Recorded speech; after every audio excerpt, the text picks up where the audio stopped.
Hello students, कैसे हो आप सब लोग। उम्मीद करता हूँ बिल्कुल ठीक ठाक होंगे।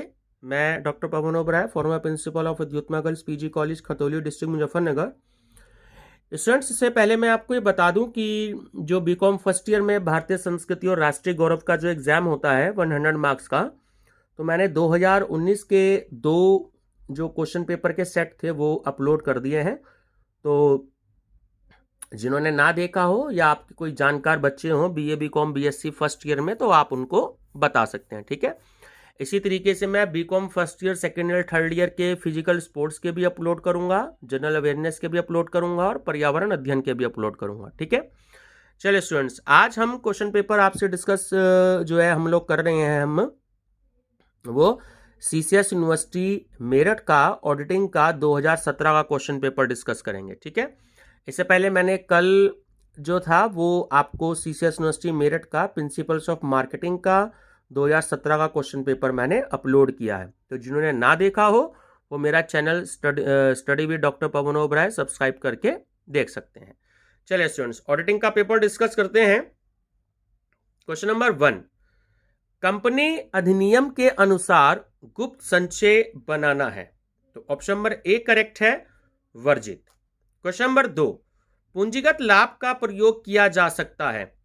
तो देखिए, दोनों ही ऑप्शन करेक्ट है, बोनस अंशों के निर्गमन के लिए भी और प्रारंभिक व्ययों को समाप्त करने के लिए भी। तो सही आंसर है ऑप्शन नंबर सी, ठीक है, ए और बी दोनों। क्वेश्चन नंबर 3, कि यदि कोई कंपनी अपनी साधारण सभा में अंकेक्षक की नियुक्ति नहीं करती है, तो ऑप्शन नंबर सी करेक्ट है कि केंद्रीय सरकार अंकेक्षक की नियुक्ति करेगी, ठीक है। चलिए, क्वेश्चन नंबर है 4, दोहरा लेखा प्रणाली का प्रादुर्भाव कब हुआ। ठीक है, सही आंसर है option number C 1494।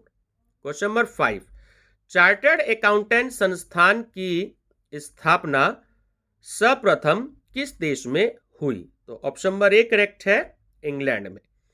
Question number 6, भारतीय चार्टर्ड अकाउंटेंट संस्थान की स्थापना कब हुई। तो ऑप्शन नंबर बी करेक्ट है, 1 जुलाई 1949 को। क्वेश्चन नंबर 7, एक कंपनी में कौन अंकेक्षक के रूप में नियुक्त हो सकता है। तो ऑप्शन नंबर डी करेक्ट है, चार्टर्ड अकाउंटेंट। क्वेश्चन नंबर 8, अंकेक्षक प्रारंभ होता है जहां। ऑप्शन नंबर ए करेक्ट है, लेखा कर्म समाप्त होता है। ठीक है, क्वेश्चन नंबर 9, 50,000 रुपए की एक मशीन क्रय की गई, परंतु इसे क्रय खाते में डेबिट कर दिया गया। तो यह अशुद्धि किस तरह की है। तो यह अशुद्धि है ऑप्शन नंबर बी, सैद्धांतिक अशुद्धि, error of principle. Question number 10, एक सार्वजनिक कंपनी के लिए अंकेक्षण है। ठीक है, ऑप्शन नंबर सी करेक्ट है, आवश्यकता। क्वेश्चन नंबर 11, निम्नलिखित में से अंकेक्षक का कौन सा कार्य है। तो देखिए, तीनों ही कार्य हैं, लेखों की गणितीय जांच करना, शुद्धियों का पता लगाना तथा उसे रोकना, और छल कपट का पता लगाना तथा रोकना। सही आंसर है ऑप्शन नंबर डी, उपयुक्त सभी।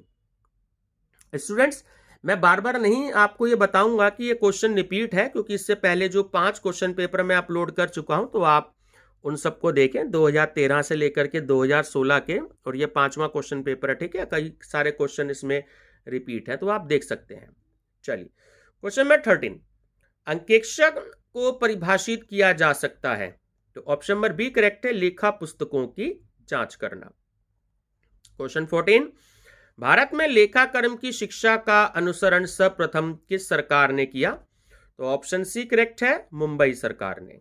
क्वेश्चन नंबर 15, एक अंकेक्षक होना चाहिए तो वो चतुर भी होना चाहिए, वो ईमानदार भी होना चाहिए, और उसमें नैतिकता भी होनी चाहिए। ठीक है, तो सही आंसर है ऑप्शन नंबर डी, उपयुक्त सभी।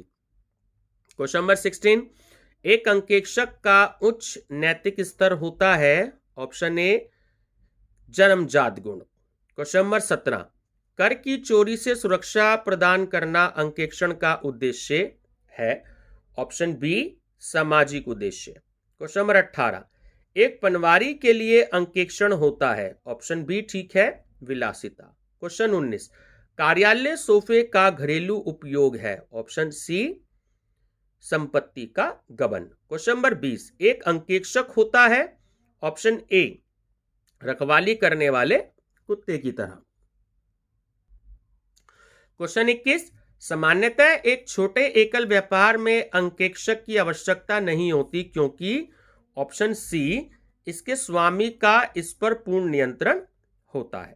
क्वेश्चन नंबर 22, छल कपट को रोकना अंकेक्षक का ऑप्शन बी सहायक उद्देश्य है। क्वेश्चन नंबर 23, अंकेक्षण कार्यपत्र संपत्ति होती है। ऑप्शन डी करेक्ट है, अंकेक्षक की।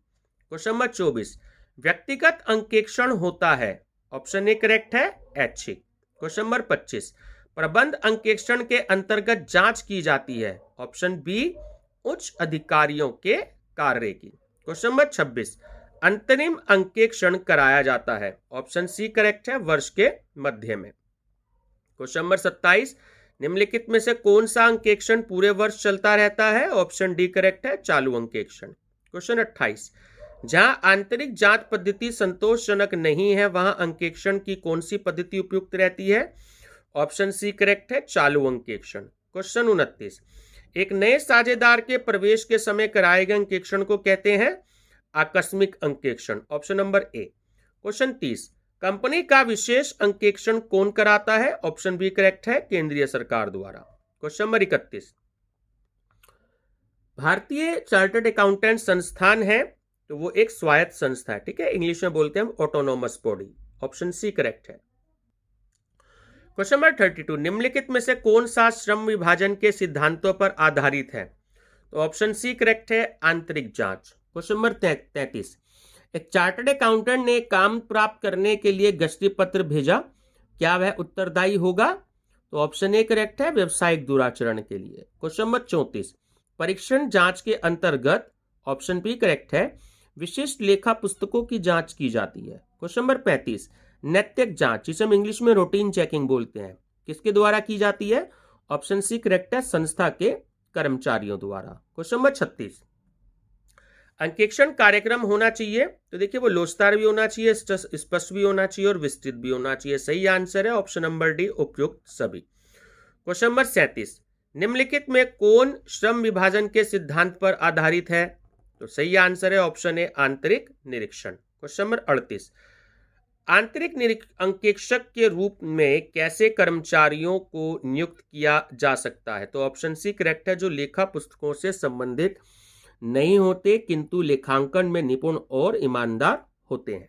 क्वेश्चन नंबर 39, एक आंतरिक अंकेक्षक होता है। ऑप्शन बी करेक्ट है, स्थायी कर्मचारी। क्वेश्चन नंबर 40, प्रमाणन के अंतर्गत जांच की जाती है। तो ऑप्शन ए करेक्ट है, प्रारंभिक लेखा पुस्तकों की। क्वेश्चन नंबर 41, प्रमाणकों की जांच करना किसके कार्य क्षेत्र के अंतर्गत आता है। ऑप्शन डी करेक्ट है, प्रमाणन। क्वेश्चन नंबर 42, निम्नलिखित में से कौन सही है। तो ऑप्शन सी करेक्ट है कि कोई प्रमाणक बिना लेखा के या कोई लेखा बिना प्रमाणक के नहीं होना चाहिए। क्वेश्चन 43, प्रत्येक प्रमाणक पर हस्ताक्षर होने चाहिए। ऑप्शन डी करेक्ट है, उत्तरदायी व्यक्ति। क्वेश्चन नंबर 44, निम्नलिखित में से कौन अस्थायी संपत्ति नहीं है। ऑप्शन ए, ख्याति। क्वेश्चन नंबर 45, निम्नलिखित में से कौन सही संपत्ति है। ऑप्शन सी, कोयला खान। क्वेश्चन नंबर 46, उद्धृत मूल्य यानी जो कोटेड प्राइस होता है उसका संबंध किससे होता है। ऑप्शन बी, अंश से।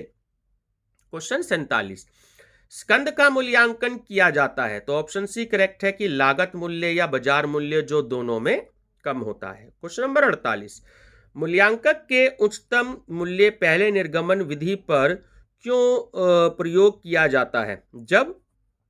तो देखिए इसमें सही आंसर है आपका इनमें से कोई नहीं। जो सामग्री का मूल्य घट रहा हो तब भी नहीं किया जाता है, सामग्री का मूल्य घट रहा होता है तब भी नहीं किया जाता, जब सामग्री का मूल्य स्थिर हो जब भी नहीं किया जाता। ठीक है, तो सही आंसर है इनमें से कोई नहीं। क्वेश्चन नंबर 49, मूल्यांकन की आंतरिक मूल्य विधि संबंधित होती है। ऑप्शन डी, अंश से। क्वेश्चन नंबर 50, एक व्यय पूंजीगत व्यय होता है क्योंकि। ऑप्शन सी, यह भविष्य के लाभ से संबंधित होता है। क्वेश्चन नंबर 51, एक प्राप्ति पूंजीगत प्राप्ति है क्योंकि। ऑप्शन बी करेक्ट है, यह स्थायी संपत्ति से संबंधित होती है।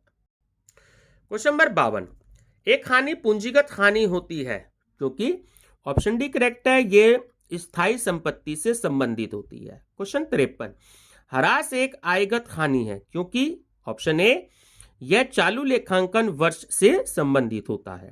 क्वेश्चन नंबर 54, व्यवसायी द्वारा लगाई गई पूंजी है, ऑप्शन बी करेक्ट है, पूंजीगत प्राप्ति। क्वेश्चन 55, पूर्व में अपलिखित अप्राप्य ऋण से प्राप्ति है, ऑप्शन सी करेक्ट है, आयगत प्राप्ति। क्वेश्चन नंबर 56, अंकेक्षण एक मूल्यांकन करता है, यह कहा गया था, किस केस में कहा गया था? Option D Kingston cotton mills के मामले में। स्टूडेंट्स, ये 5वां क्वेश्चन पेपर मैं आपसे डिस्कस कर रहा हूं और ये पांचों के पांचों क्वेश्चन पेपर में ये वाला क्वेश्चन आया हुआ है। ऐसे कई क्वेश्चन है जो रिपीट हो रहे हैं, तो आप इसलिए मेरे कराए हुए सारे क्वेश्चन पेपर्स को देखें 2013 से, तो आपको अपने आप समझ में आ जाएगा कि कई क्वेश्चन ऐसे हैं जो रिपीट हो रहे हैं बार बार। ठीक है, क्वेश्चन नंबर 57 कि कंपनी अंकेक्षण के दौरान प्रबंध अंकेक्षक को यह तर्क देता है कि मशीन बहुत अच्छी तरह अनुरक्षित है और यह बिल्कुल नए की तरह है, अतः इस पर ह्रास लगाने की आवश्यकता नहीं है। क्या अंकेक्षक को इसे, तो बिल्कुल सही है, ऑप्शन नंबर सी करेक्ट है, अस्वीकृत कर देना चाहिए। ठीक है, क्वेश्चन 58, ह्रास का आयोजन करना, ऑप्शन बी करेक्ट है, अनिवार्य है। क्वेश्चन नंबर 59, शोधन कोष बनाया जाता है, ऑप्शन ए करेक्ट है, विशेष उद्देश्य के लिए। क्वेश्चन नंबर 60, संपत्तियों का अप्रचलन है, ऑप्शन बी करेक्ट है, ह्रास का बाह्य कारण। क्वेश्चन नंबर 61, यदि एक मशीन की लागत 25,500 रुपये है और अवशिष्ट मूल्य यानी कि स्क्रैप वैल्यू जो है वो 2,300 रुपये है और अनुमानित कार्यशील जीवन 5 वर्ष है, तो मशीन का वार्षिक ह्रास क्या होगा? तो स्टूडेंट्स, मैंने हर बार बताया इस क्वेश्चन को। आप देखिए, जो एनुअल डेप्रिसिएशन होता है उसका फार्मूला होता है कॉस्ट ऑफ मशीन या इन्वेस्टमेंट, ठीक है, minus scrap value divided by life in years. तो आप 25,500 में से 2,300 को माइनस कर देंगे, ठीक है, तो आपकी वैल्यू आ जाएगी लगभग 23,200। तो आप उसको 5 से डिवाइड कर दीजिएगा, तो आपका आंसर आ जाएगा ऑप्शन सी 4,640। ठीक है, क्वेश्चन नंबर 62, कंपनी अंकेक्षक की नियुक्ति की जाती है किसके द्वारा? देखिए, अंशधारियों के द्वारा भी की जाती है, संचालकों द्वारा भी की जाती है और केंद्रीय सरकार द्वारा भी की जाती है। लेकिन अगर यहाँ आंसर आता है कि फर्स्ट टाइम किसके द्वारा की जाती है, तो आपको आंसर देना है कंपनी के संचालकों द्वारा, board of directors. Question number 63, किसी कंपनी का विशेष अंकेक्षण कराया जाता है किसके द्वारा? ऑप्शन ए करेक्ट है, केंद्रीय सरकार द्वारा। क्वेश्चन 64, क्या एक अंकेक्षक काले धन को रोकने में सहायक हो सकता है? ऑप्शन ए करेक्ट है, हाँ। ठीक है, क्वेश्चन 65, कंपनी के अंकेक्षक का पारिश्रमिक निर्धारित किया जाता है, तो ऑप्शन नंबर डी करेक्ट है, नियुक्त करने वाले अधिकारी द्वारा। क्वेश्चन 66, अनुसंधान पर किया गया व्यय है, तो ऑप्शन सी करेक्ट है, अस्थगित आगम व्यय, हम इंग्लिश में बोलते हैं इसे deferred revenue expenditure. Question number 67, company के एक अंकेक्षक का दीवानी दायित्व होता है, ऑप्शन बी करेक्ट है, लापरवाही पर। क्वेश्चन 68, अंकेक्षक के सहायकों की लापरवाही का दायित्व होता है, ऑप्शन बी करेक्ट है, अंकेक्षक का दायित्व। क्वेश्चन नंबर 69, निम्नलिखित में से कौन बनावटी संपत्ति है? तो ऑप्शन सी करेक्ट है, प्रारंभिक व्यय, प्रीलिमिनरी एक्सपेंसेस। ठीक है, क्वेश्चन नंबर 70, निम्नलिखित में से कौन सा कथन सत्य है? ऑप्शन नंबर डी करेक्ट है, मूल्यांकन सत्यापन का आधार है, valuation is the base of verification. Question number 71, company अधिनियम 2013 के अनुसार टेबल एफ विकल्प है किसका? पार्षद अंतर नियम का। ठीक है, क्वेश्चन 72, कि अंकेक्षण कार्य प्रारंभ करने से पूर्व कंपनी अंकेक्षक को चाहिए कि वह, देखिए तीनों ही इसमें सही है, कि नियुक्ति संबंधी जांच भी कर लेनी चाहिए, व्यवसाय की प्रकृति का भी अध्ययन कर लेना चाहिए कि किस टाइप का बिजनेस है, और जो उसके वैधानिक प्रलेख हैं, स्टैट्यूटरी डॉक्यूमेंट्स हैं, उनकी भी चेकिंग कर लेनी चाहिए। तो सही आंसर है ऑप्शन नंबर डी, उपयुक्त सभी। क्वेश्चन नंबर 73, एक अंकेक्षक अधिकतम कितने समय के लिए नियुक्त किया जा सकता है? तो सही आंसर है ऑप्शन ए, 5 वर्ष। क्वेश्चन 74, एक अंकेक्षक एक समय में कितनी कंपनियों से अधिक का अंकेक्षक नहीं बन सकता? ऑप्शन सी करेक्ट है, 20। क्वेश्चन 75, अंशों के अंकित मूल्य का कम से कम कितना प्रतिशत न्यूनतम अभिदान राशि प्रार्थना पत्र के साथ होना चाहिए? ऑप्शन ए करेक्ट है, 5%। ठीक है। क्वेश्चन नंबर 76, लाभांश से आशय है, तो ऑप्शन सी करेक्ट है, लाभ के उस भाग से जो अंशधारियों में वितरित किया जाता है। क्वेश्चन 77, लाभांश का भुगतान नहीं किया जा सकता है, तो ऑप्शन ए करेक्ट है, पूंजीगत प्राप्तियों से। क्वेश्चन 78, लाभांश का भुगतान इसकी घोषणा अवधि से कितने दिनों के अंदर कर देना चाहिए? तो सही आंसर है ऑप्शन सी, 30 दिन के अंदर। क्वेश्चन 79 अंकेक्षण व्यवहार समिति, जिसे हम शॉर्ट में बोलते हैं एपीसी, ठीक है, ऑडिट प्रैक्टिस कमेटी, की स्थापना कब की गई थी? तो ऑप्शन किसके द्वारा की गई थी? तो ऑप्शन डी करेक्ट है, ICAI द्वारा। ठीक है। क्वेश्चन नंबर 80, सहकारी संस्थाओं का अंकेक्षण होता है, कोऑपरेटिव सोसाइटी का जो अंकेक्षण होता है वो होता है अनिवार्य। ऑप्शन नंबर बी करेक्ट है। क्वेश्चन 81, अनुसंधान कराया जाता है, तो देखिए दोनों के द्वारा, संस्था के स्वामी द्वारा भी कराया जाता है और बाहरी पक्षों द्वारा भी कराया जाता है। सही आंसर है ऑप्शन सी, ए और बी दोनों द्वारा।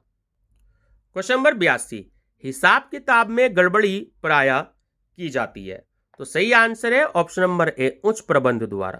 क्वेश्चन 83, संपत्तियों के सत्यापन से आशय है, तो देखिए तीनों सही है, संपत्तियों का मूल्यांकन, संपत्तियों के स्वामित्व की जांच और संपत्तियों के स्वतः विद्यमानता और अधिग्रहण की जांच। सही आंसर है ऑप्शन डी, उपयुक्त सभी। क्वेश्चन नंबर 84, एक अंकेक्षक दायित्वों का सत्यापन करते समय देखता है, तीनों ही है कि सभी दायित्व स्पष्ट रूप से बैलेंस शीट में दिखाए गए हैं या नहीं, सभी जो लायबिलिटीज हैं वो संस्था से संबंधित हैं या नहीं, और सभी लायबिलिटीज सही और अधिकृत हैं या नहीं। तो सही आंसर है उपयुक्त सभी। क्वेश्चन नंबर 85, निम्नलिखित में से कौन एक अमूर्त संपत्ति है? तो question option number A correct है, एकसु। ठीक है, हम इंग्लिश में एकसु को पेटेंट बोलते हैं। क्वेश्चन नंबर 86, ऐसा संचय जिसका अस्तित्व चिट्ठे पर प्रकट नहीं होता है, तो ऑप्शन नंबर ए करेक्ट है, गुप्त संचय, सीक्रेट रिजर्व। क्वेश्चन नंबर 87, अंतरिम लाभांश की घोषणा की जाती है, तो ऑप्शन नंबर ए करेक्ट है, संचालक मंडल द्वारा। क्वेश्चन नंबर 88, एक कंपनी अंकेक्षक द्वारा अंकेक्षण रिपोर्ट प्रस्तुत किया जाता है, ऑप्शन डी करेक्ट है, अंशधारियों को। ठीक है। क्वेश्चन नंबर 89, जब खाते संस्था की उचित एवं सही स्थिति प्रकट करते हैं तो अंकेक्षक कैसी रिपोर्ट देता है? ठीक है, तो सही आंसर है ऑप्शन नंबर ए, अमर्यादित रिपोर्ट। ठीक है। क्वेश्चन नंबर 90, बोनस अंशों का निर्गमन किया जाता है, तो ऑप्शन नंबर ए करेक्ट है, बिना प्रतिफल के। क्वेश्चन नंबर 91, यह एक सामान्य नियम है कि कोई भी कंपनी भुगतान नहीं कर सकती, तो ऑप्शन नंबर डी करेक्ट है, पूंजी पर ब्याज। क्वेश्चन नंबर 92, निम्नलिखित में से कौन सा कथन सत्य है? तो ऑप्शन सी करेक्ट है कि प्रमाणन अंकेक्षण के रीढ़ की हड्डी है। ठीक है, कई बार आ चुका है। क्वेश्चन नंबर 93, अंकेक्षण कार्यपत्र संपत्ति होते हैं किसकी? ऑप्शन सी करेक्ट है, अंकेक्षक की। क्वेश्चन नंबर 94, एक शिक्षण संस्था की लेखा पुस्तकों का अंकेक्षण करते समय अंकेक्षक को जानकारी होनी चाहिए, ऑप्शन ए करेक्ट है कि संस्था के नियमों तथा उपनियमों की। क्वेश्चन नंबर 95, अनुदानित शिक्षण संस्थाओं को अंकेक्षण कराना होता है, ऑप्शन बी करेक्ट है, अनिवार्य। क्वेश्चन 96, खातों में जालसाजी करने पर अंकेक्षक को अधिकतम कितने वर्ष तक की सजा कैद की सजा हो सकती है? तो ऑप्शन बी करेक्ट है, 7 वर्ष। क्वेश्चन 97, कंपनी की लेखा पुस्तकों को कम से कम कितनी अवधि के लिए सुरक्षित करना होता है? तो सही आंसर रखना होता है कितने टाइम के लिए? तो सही आंसर है ऑप्शन नंबर डी। ठीक है, 8 वर्ष के लिए। क्वेश्चन नंबर 98, भारतीय चार्टर्ड अकाउंटेंट संस्थान ICAI द्वारा जारी मानकों की संख्या है, ऑप्शन नंबर ए करेक्ट है, 35। क्वेश्चन नंबर 99, एक निजी कंपनी में सदस्यों की अधिकतम संख्या कितनी हो सकती है? तो ऑप्शन सी करेक्ट है, 200। और लास्ट क्वेश्चन है, लाभ समानीकरण संचय किस संचय का उदाहरण है? तो ऑप्शन ए करेक्ट है, आयगत संचय, रेवेन्यू रिजर्व। तो स्टूडेंट्स, ये था आपका CCS यूनिवर्सिटी मेरठ का ऑडिटिंग का 2017 का क्वेश्चन पेपर। ठीक है स्टूडेंट्स, जिन स्टूडेंट्स ने इससे पहले के क्वेश्चन पेपर ना देखे हो तो मेरा channel study with doctor Pawan Oberoi को सब्सक्राइब करके वो 2013 से लेकर के 2016 तक के क्वेश्चन प्लेलिस्ट में जाकर के देख सकते हैं। और स्टूडेंट्स, मैनेजमेंट अकाउंटिंग जो सीसीएस यूनिवर्सिटी मेरठ में नया सब्जेक्ट आया है, तो ये सन 2013 में इसका एक बार पेपर हो गया था। ठीक है, तो कुछ देर के बाद में वो वीडियो भी मैं इसमें यूट्यूब पर अपलोड कर दूंगा कि 2013 में जो क्वेश्चन पेपर आया था वो भी हिंदी इंग्लिश दोनों में है। थोड़ा सा क्वालिटी वाइज इतनी अच्छी नहीं होगी क्योंकि बहुत पुराना क्वेश्चन पेपर रखा था, 7 साल पुराना, तो वो मैंने ढूंढ के निकाला है, लेकिन वो हिंदी इंग्लिश दोनों में है। ठीक है, तो किस तरीके का पेपर आया था 2013 में तो आप उसको देख सकते हैं। ठीक है ना, तो आपको बेसिक आइडिया मिल जाएगा कि सन 2013 में किस तरीके का पेपर आया था मैनेजमेंट अकाउंटिंग का। ठीक है स्टूडेंट्स, कोई भी सजेशन हो मेरे कमेंट बॉक्स में मुझे दे सकते हैं। ठीक है, चलिए स्टूडेंट्स, थैंक यू।